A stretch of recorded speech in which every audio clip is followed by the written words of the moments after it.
Dee, we had a question the other day about how to play a downhill bunker shot from the back of the bunker. Pray.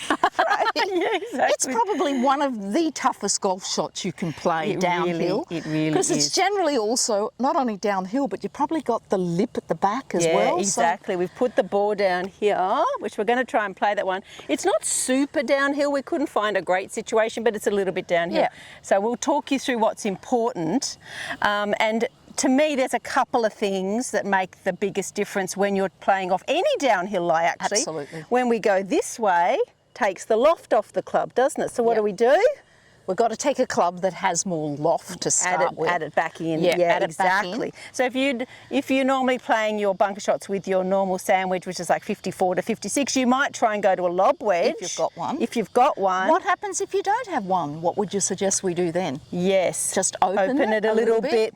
You're going to have to play the ball back in your stance a little bit off a downhill just to make sure you catch it at the right position, so that de-lofts as well. And we'll show when you're playing it, Annie. I think the other thing is you've got to get your upper body in perpendicular. That's what I was going to say. So first thing is you're going to add loft back into the club because this is going to de-loft. This situation will de-loft. And then I was going to say you're going to get your body perpendicular to the slope. So shoulders mainly. Yeah, mainly. And I think also, you know, like you said, the knees. And really, if you look at a normal setup, my right shoulder's lower. So when we're going downhill, basically it just comes pretty well square. So we're going from this position to this position, unless it's severe, because this one creates a... So unless it's severe, let's not overdo that. That's right. So let's see how we go.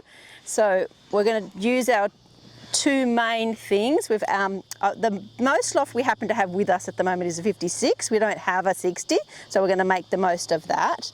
And I'm going to get my body fairly perpendicular to the slope, as we talked about this way. So don't try and set up in against the slope if you like. You want to get up. So this shoulder's more level now, isn't it? A bit more level.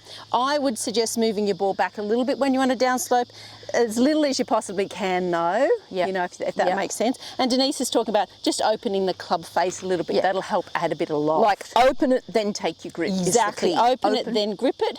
If you just grip it, then open it, it's going to come back to that same position. So we're going to open it, then grip it. Do you do anything else before you hit it, which is really hard? So do you do anything in the swing when you're doing this, Annie?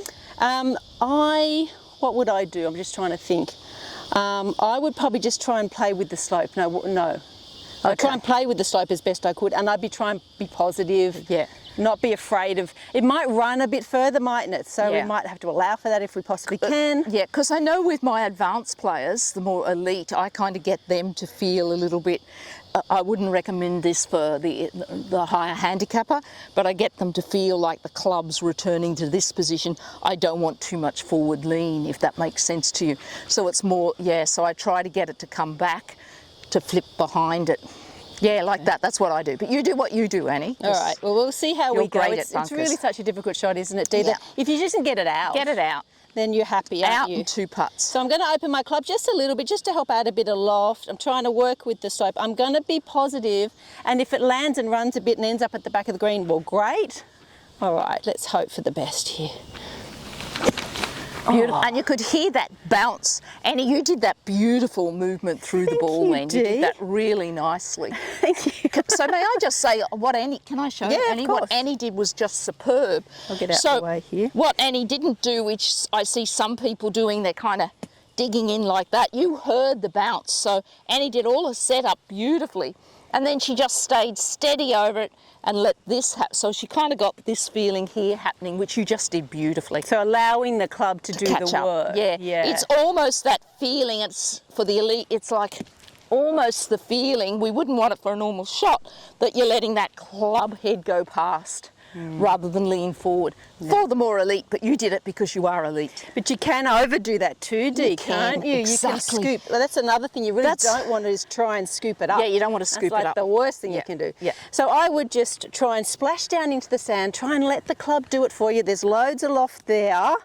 Get your body working with the slope on the downslope and be positive. Hope for the best. It's not an easy shot. Yep. Out, two putts, you're laughing. Great shot. You should be very happy with it. Bunker master. I'll see you next time. Bye. Bye. Oh, it's hot, isn't it?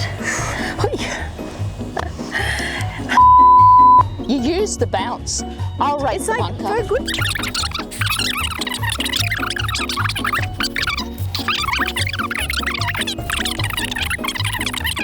Now this is what members need to do. We need to rake bunkers very well. We could do a whole video on how to rake a bunker. There is a... know how to rake it properly. You do, you're a professional golfer, but you are giving me a lot of raking to do. Could you just come in the way you went out is one of the tricks. Look at all this, Annie, look at all this. Sorry, Dee.